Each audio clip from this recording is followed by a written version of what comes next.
नीट paper फुटी आणि इंधन दरवाढीवरून काँग्रेस नेत्या यशोमती ठाकूर यांनी मुख्यमंत्री देवेंद्र फडणवीस आणि केंद्र सरकारवर जोरदार टीका केली आहे। फडणवीसांनी एकतर मुख्यमंत्री राहावं किंवा गृहमंत्री राहावं असं ठाकूर म्हणाल्यात। 9 पैकी 5 अपराधी हे महाराष्ट्राचे आहे। महाराष्ट्राची होम मिनिस्ट्री झोपलेली आहे। त्यांना कळलं नाही काय की एवढे मोठे गोंधळ होत आहेत आणि तरीही मुख्यमंत्री ॲरोगेंटली या सगळ्या गोष्टी माझ्याच ताब्यात राहायला पाहिजे याचा अट्टहास करतायत।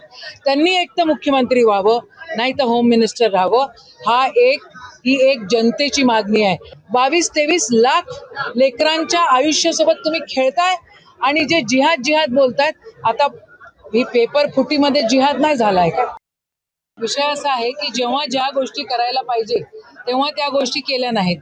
त्यांच्यासाठी इलेक्शन महत्त्वाचं होतं आणि राक्षसी त्यांना यश मिळाल्यानंतर आता ते देशाचा विचार करतात।